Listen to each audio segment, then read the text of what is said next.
moment. Welcome. It is super to have you join us this afternoon, wherever you are, whatever time zone you're in. Thank you for taking a few extra moments with us this afternoon. My name is Dr. Celina Pierman, and many of us have had the opportunity to work together before. If you're new to me, hopefully this gives you just a bit of a picture this afternoon about what I do, what we offer as a team, and how we want to support you, your team, your organization's growth, learning, and development. This session is based on a keynote that I've done on the main stage. It's also part of a workshop series that I've done in facilitated training and brings a few of those resources together for our short time here today. Anything that I mentioned to you today, any of the examples I give you, you have, for sharing this time with us, access to me to say, hey, what about this? Or do you have more of that? And we will send over whatever we can, or I'm happy to have a follow-up conversation. So today, one of the key topics we've been working on over the last years and highlighted specifically in the last few months is how do you grow leaders? And really, within my work as an organizational psychologist and speaker every single day in all types of companies, I would say that the phrase is much more around growing leaders faster. Like, how do we do this? So I want to give you a couple of the ideas that we're working on and some case studies we've seen success with, give you some building blocks for what you can do on your team, in your department, or across your organization. And then we'll look at how does that happen in real time? So thanks for taking on this opportunity with us this afternoon, whether you're here with us live today or you're watching the recording later. I mentioned a few moments ago that not only it's my work, but we've got a team on with us who continue to support my workout on company site doing this. Anne McLaughlin is here working as my wingman. So you can reach out to her in the chat if you have any questions or having any technical difficulties this afternoon. We're also highlighting one of our key features that has been a huge endeavor for us.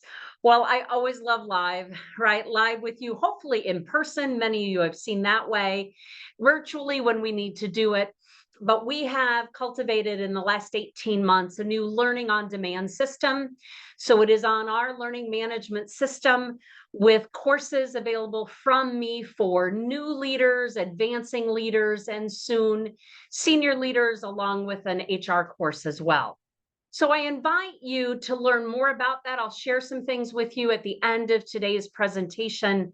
If that's not something you've known about our work recently, we're pretty darn excited to be just really responsive to companies who have said, I can't get people all in one space all the time. We need to move their learning faster. What are some of the ways we can leverage that? So this has been for my construction foreman in the field. This has been for my third shift lead.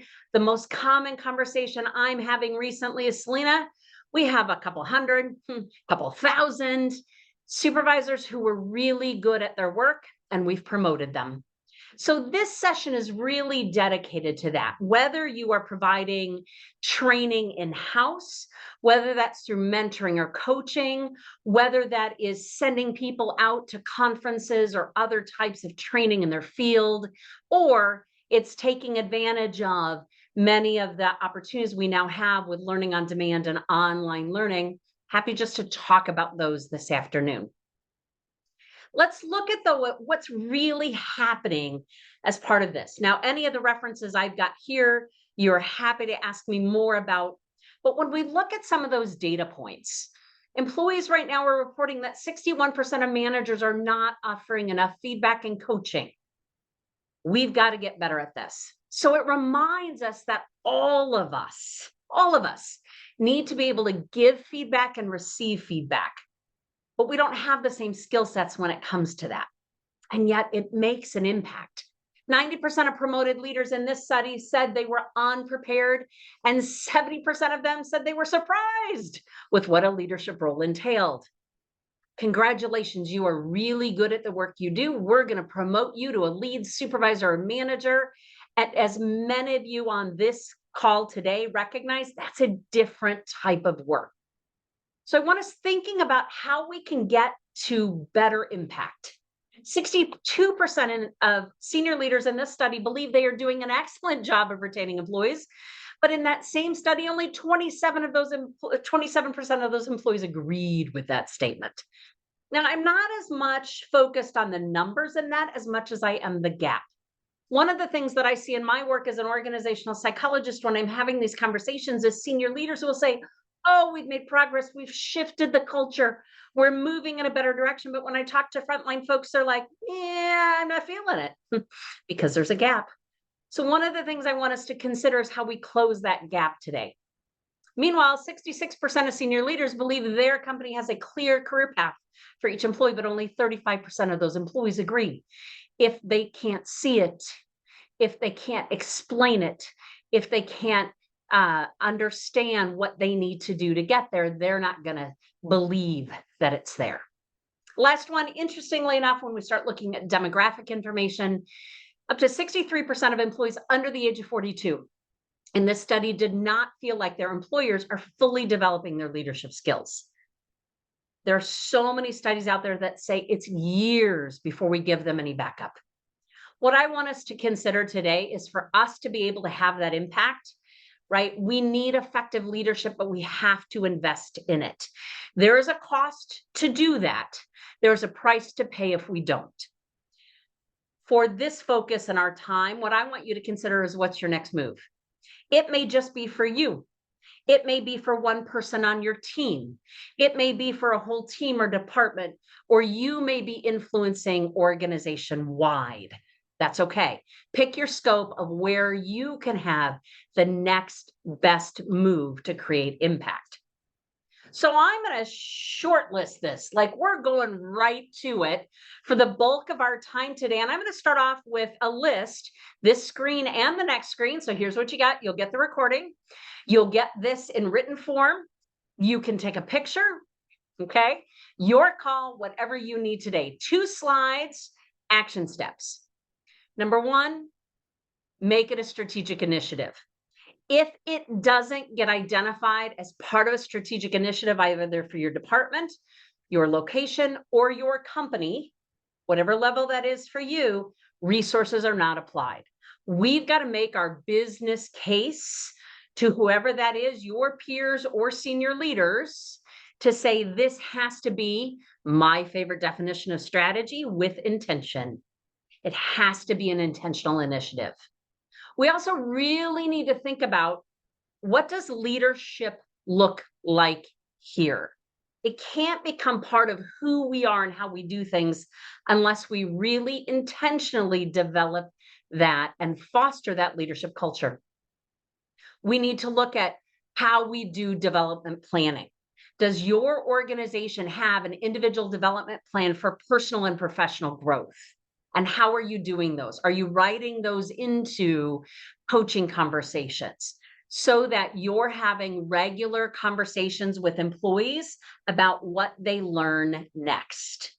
We know that there's a variety of leadership assessments out there. I use the DISC model most often, but there are a variety of them. Here's why I like them. It gives us a set of data points. There isn't a perfect assessment out there, and they all do some different things for us.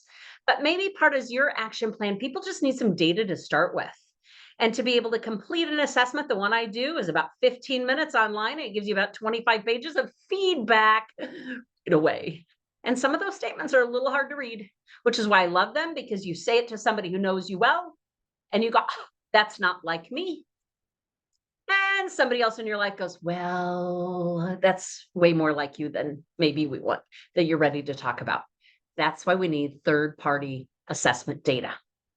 We also understand that most of our real time is on the job, on the floor, in location, in meetings, performing the work.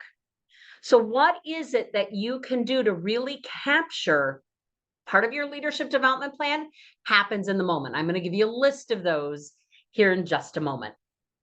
there is this piece of committing to training programs.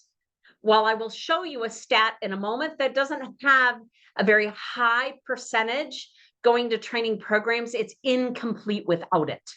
So what can you do to stage that out? Because if you don't start, you won't have it. I also think about, I'm going to tie the second slide back to all of this with the phrase, start where you can.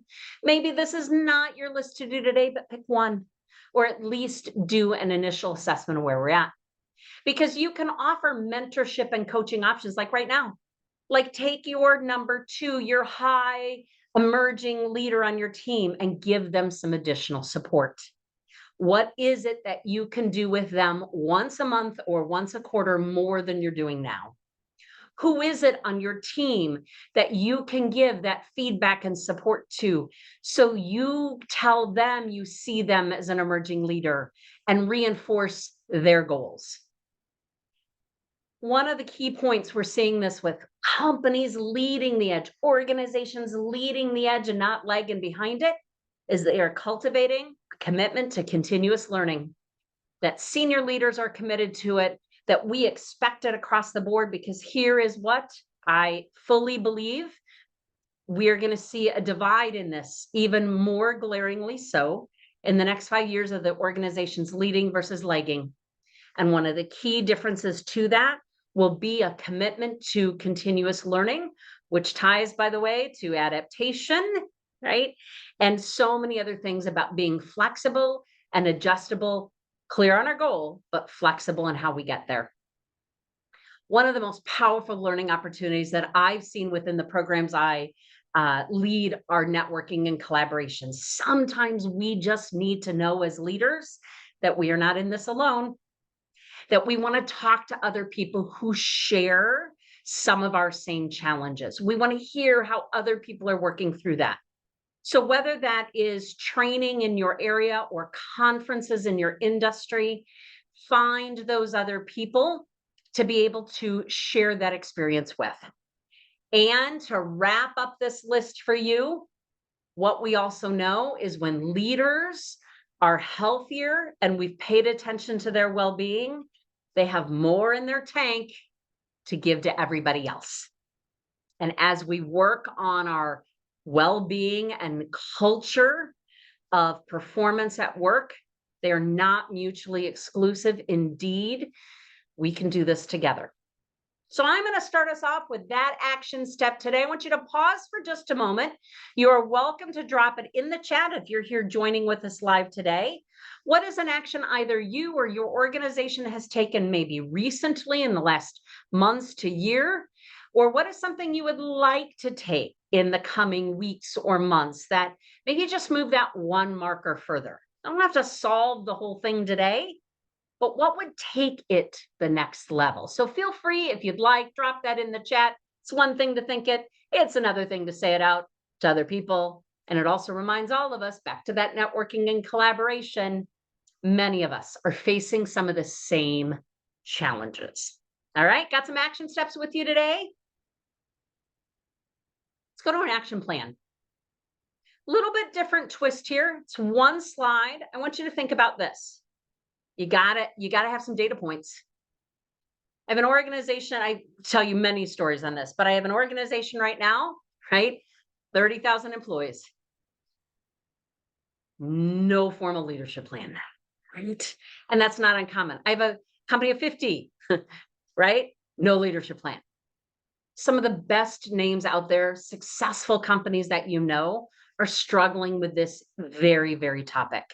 So please just feel reassured today. It's not just you, and there's something we can do. So maybe it's today you're not designing it for your whole company or your department. Maybe you're just working on you. Guess what? You can flip many of these into your next step. So first, we're always going to inventory. What leadership capacity do you have now? So who is in what role? If you're doing this on a team, a department, or a company level, there are a number of models to do that with. Like, who is in what spot? What talents, skills, and experience do they have? One of the things that our team has seen in these last years is we had a lot of people tap out to retirement, and we moved a lot of people to senior teams really fast who had no experience being a senior leader. That's part of our inventory. When I go into a company and they say our senior team doesn't know how to be a senior team, got to do some inventory. What are their skills, strengths, and abilities? What experience do they do have? And then how do we fill that gap? Now identify, what do you want it to look like? We know where we're at. I want companies to be crystal clear on what does successful leadership look like here. And I'm going to give you a model to build on that in just a moment. What do we want this to look like? Saying we just want it better is not going to get us there. So assess then, what do you need to do between here and there? We're going to talk about layering, and I'm going to show you 2 case studies that might give you just some concrete steps. If we don't start it, we're not going to have it. So I want us to layer it. First year, maybe it's 2 meetings and a conference or a lunch and learn, something to move it forward. What are the second steps, the third steps to layer it in? Here's a key component though. Learning is change in behavior over time. If we're truly going to cultivate learning, right, it's got to be layered. It's got to be chunked, repeated multiple times. And I'll give you a note how to do that. So we're going to add that to some very specific items. When we think about building bench strength, how leaders grow. It's recently working with a company that moved very quickly from 200 people to 400 people. And I knew them along the way, and we kept asking and talking about the comment of, we got a lot of promotions going on. How are we supporting them? But here's then what happened. They went, we're out of bench strength. Like there's nobody left on the bench. We've promoted them all. Okay, so what are we going to do to start building and backfilling that bench strength? A lot of the modeling we're seeing out in the research and what I'm working on within organizations is focused around competencies. So competency is a defined behavior, knowledge, skill, and ability that's required for effective performance. It can include a lot of things, including technical skills and interpersonal skills, as well as personal attributes. But when we start establishing a competency framework, what it allows us to do is in a tangible way say, here are the areas we want you to work on. This is what we expect of an effective leader in our organization. And now we can create pathways to help you build knowledge and skills to get there. So for example, for today, I listed some out for you. We may need a really good technical or operational leader. Again, we can be a people leader, a technical leader, a project leader. Those all have contributions to be made. But if I want to figure out what does my people supervisor need, they may need to be still very good operationally or technically. Maybe we need to work on communication skills, team building, time management, conflict resolution, change management, problem solving, decision making, safety and compliance coaching, continuous improvement, training others, systems thinking. I could give you a list of 25 more, probably then more, right? But maybe for today, here's your takeaway. Maybe you're promoting people up into a first level lead or supervisor. Maybe you're growing who's your number 2. What are the top 6? I started with 6 because I think that's a reasonable number. 4 may be a good starting point if you're just starting to pull off that first piece. 6 now gives us, if we were to say these are the 6 core competencies we want out of all of our leads or all of our supervisors. Think about what that might be for you. And if you want more of a list, all you have to do is email me and we'll happily send you a full assessment back. But it just gives us a key domain and definition. What are you looking for? Because when we don't know what we're looking for, we're not consistent.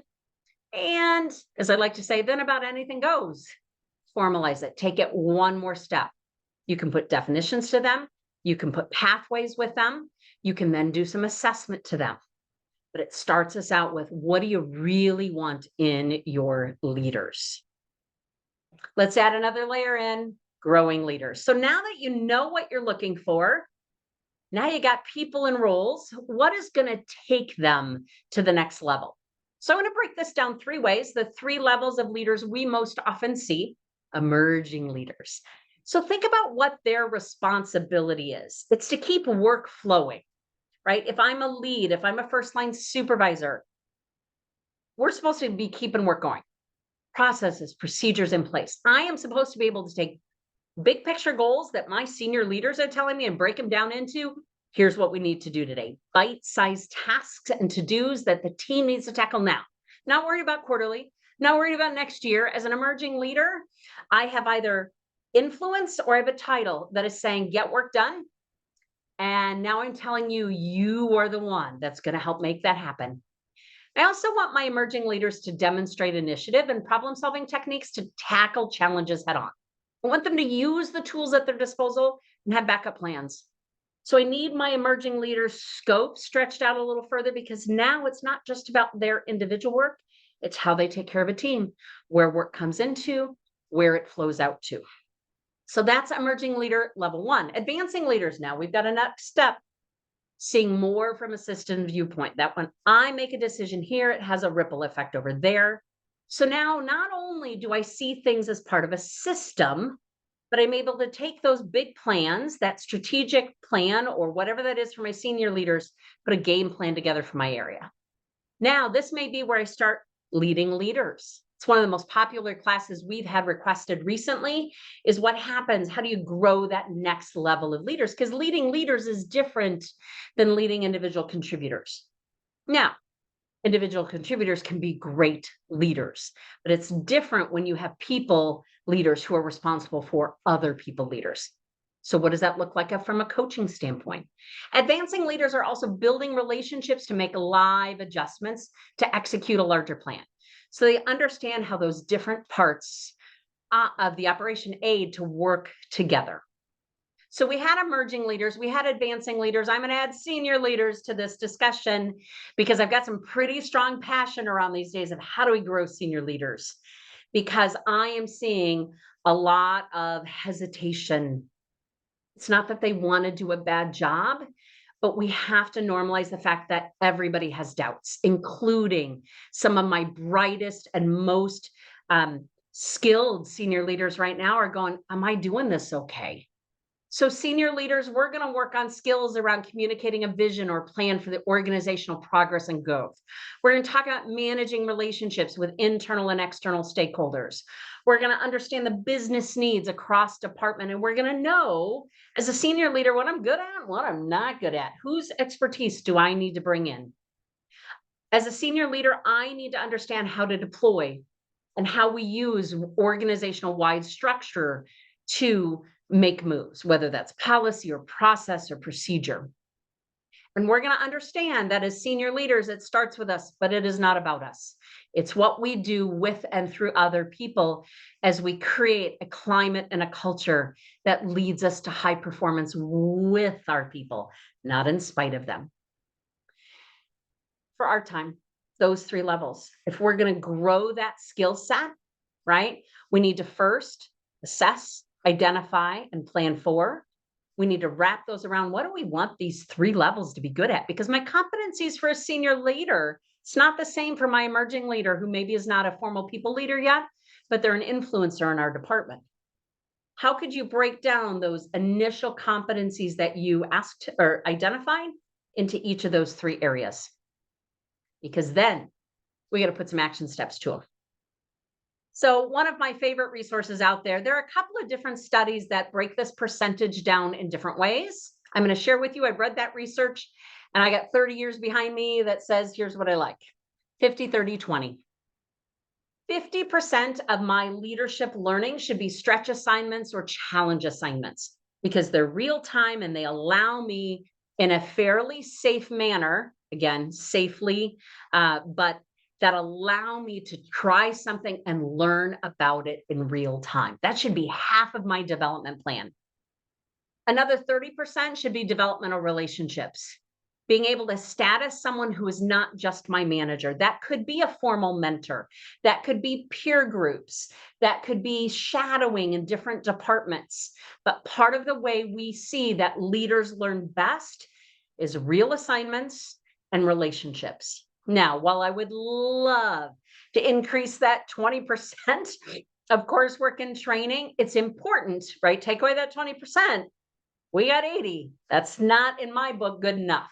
So we need that formal learning where people get some think time. They get to be able to log on or attend a class where they can hear some new ideas. They can pull in data and resources and go, oh, because when we're executing, folks, we're so trying to get the work done.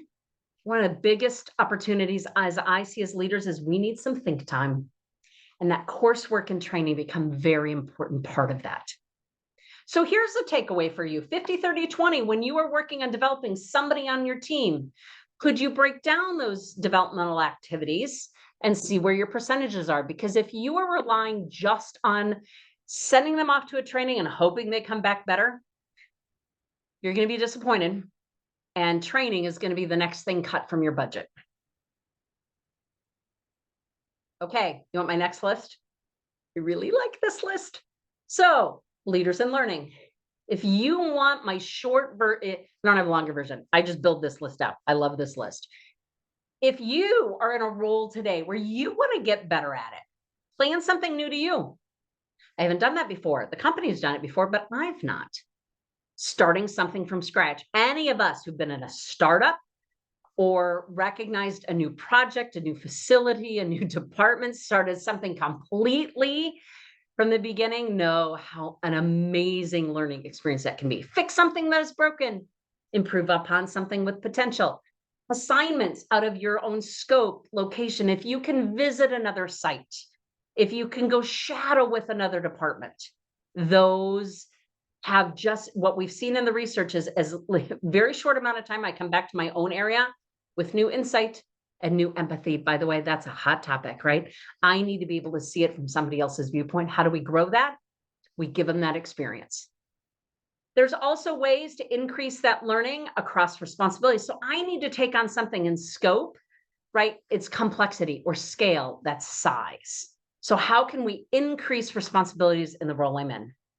And of course, there's other ways that we can do that through project management. It's probably one of the best ways because effective projects have a start and an end, right? They have clear goals and you have to influence often sideways. So I love projects for leader development. So that may be a list. You can take a picture, you'll get a copy of this, you can rewatch the video and play it back like on halftime because I'm not talking so fast, right? But maybe that's for you today.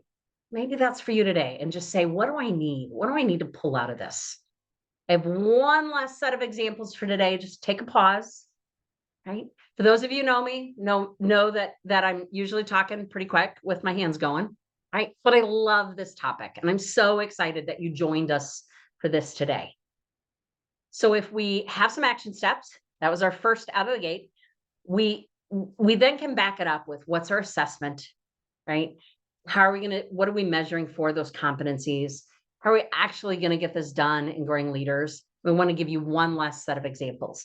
How do we layer learning? Something that I'm noticing within our practice is that, it's one thing if in your company we promote somebody to a supervisor and they need to learn how to enter time cards, or they need to learn the logistics of being a supervisor. And that's so important. Yet leadership training is different. And so we need to distinguish between those two because both of them are important and they're different skill sets. One thing asked in my practice is, well, how often should we get them something? And I find that consistency is way more important. Now, I love good content. Anybody who hangs out with me long, I don't have much patience for poor content, but I would rather have it solid content, but we do it consistently, right? So once a month, once a quarter, whatever that consistency looks like, because chunking is more important than like. A lot of times a company will say, Celina, let's pull them together 8 hours. I'm like, how about 4 2 hours or 2 4 hours? Because what we know about the adult learner is chunking it is better rather than all at once because we're just not going to retain it the same way. Championing it or commitment is a priority. If our senior leaders don't do it, nobody else is going to have the same level of commitment. What I also, though, say with that is you have to start somewhere. And sometimes what we're doing for companies is say, okay, once a quarter, twice a year, start somewhere with something. And it doesn't just have to be training. Like we can support building those internal systems so you're moving it along. Layer it in. All right. Let's look at two case studies, two examples of what those programs could look like. Here's what I have for emerging level, advancing level, and a senior level. And I want you to now compare it to some of the examples I just gave. At an emerging level 1 within a company, that might be once a month for 2 hours. And in between those months, there might be a check-in with my manager or some sort of assignment or some on-demand online learning. When we see that first year, we want that cadence, that commitment, and that rhythm so that they are developing. And here's what I love about it. I just had someone this past week. He said, I still go back to this notebook. I had them in emerging level 1 and 2, and now I've got them in a 3rd year. And he still had his notebooks. And by the way, he was just named plant supervisor. So I was darn happy because I met him. He was not happy about being a lead. For the last 3, now almost going on 4 years, lead, supervisor, now site supervisor of the plant. And he said, I'm still going back to those notebooks because I collected them. I have notes in them and they just stimulate my thinking. So think about those emerging leaders because they don't know what they don't know yet. So how can we give them that consistent touch point so that they know, right, they're supported? Advancing level, okay, this is another model. For this particular model, we went 12 months, 6 classes, right? So every other month for a little bit longer, 3 hours. And in the off months, they went with 6 small group masterminds and on-demand learning. So they still had stuff they were working on in that off month. They have one program, I didn't mention it on here. They also spent that off month with me coaching, but it's just a different way because advancing, they're now maybe leading people leaders, right? They've got more responsibility. They still need this, but there's where that application comes in. What I found for senior leaders is getting them offsite is our best option for quarterly offsites. And in the off months, a professional coach or other types of developmental conferences, on-demand learning in short chunks that lead them to some better things for the senior level. There's lots of things we can do there. So this just isn't the work I'm doing, but it's very much a case study over programs I've been working in now. I've got a couple of companies here in the state of Iowa where I'm at year 10 and 11 on various programs that are outlined here. And it's my favorite part to see these folks year after year after year in that next step. And even once they're senior level, right? When they've been around, we know best leaders are continuous learners. Let me give you one more case study. And again, I have this mapped out if you want anything more on this, growing leads. One of the things that I see is we move someone into that lead or first supervisor role. And it's hard because many of them are keeping their regular duties, but have to answer questions for other people or need to train and be available. But we still need them in our manufacturing sector running machines, right? So they are going to keep some regular duties, right? But here's where I want them doing some training and I want them doing some rotations because again, we're trying to expand exposure.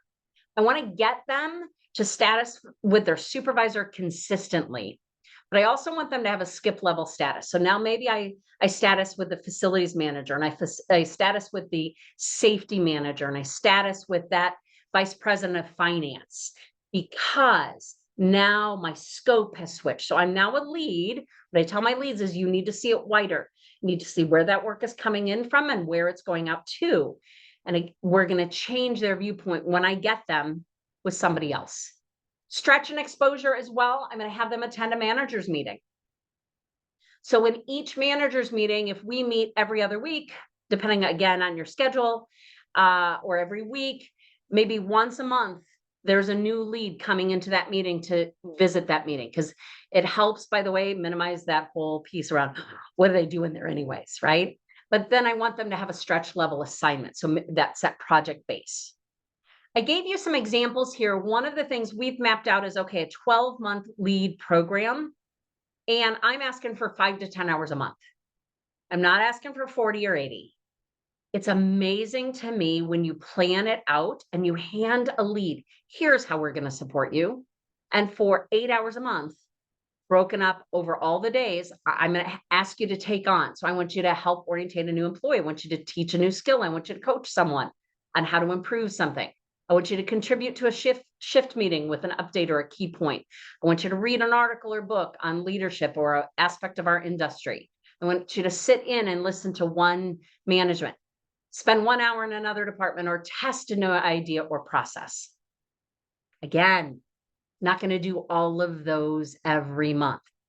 But if we rotate them in over a year, you got a way different lead at the end of that year than you have at the beginning of that year. All right. So that's just another way to think about layering in. But when all of that is mapped to competencies, here are the 6 core things we want our leads to be learning.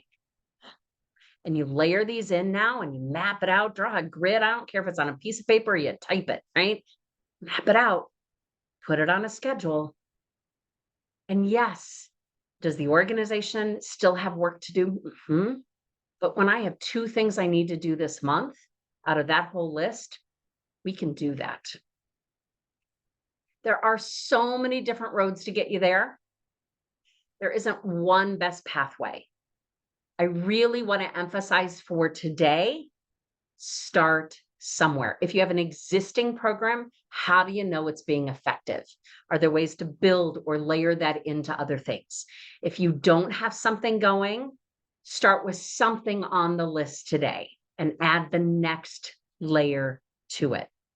Because what we know today in organizations, not to just survive going forward, but to thrive, our best leaders are continuous learners.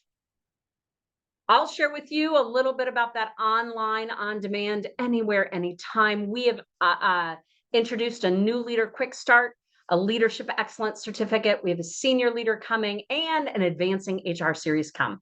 Because of my background in HR the last 30 years, we're seeing a lot of people moving into new HR roles, needing some additional support. And to my HR colleagues on the call today, we've created a free HR mentor network just to help HR people connect with other HR people.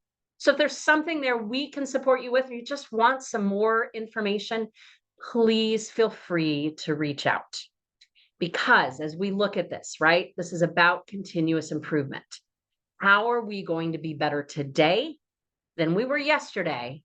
How are you going to be better tomorrow than we are today?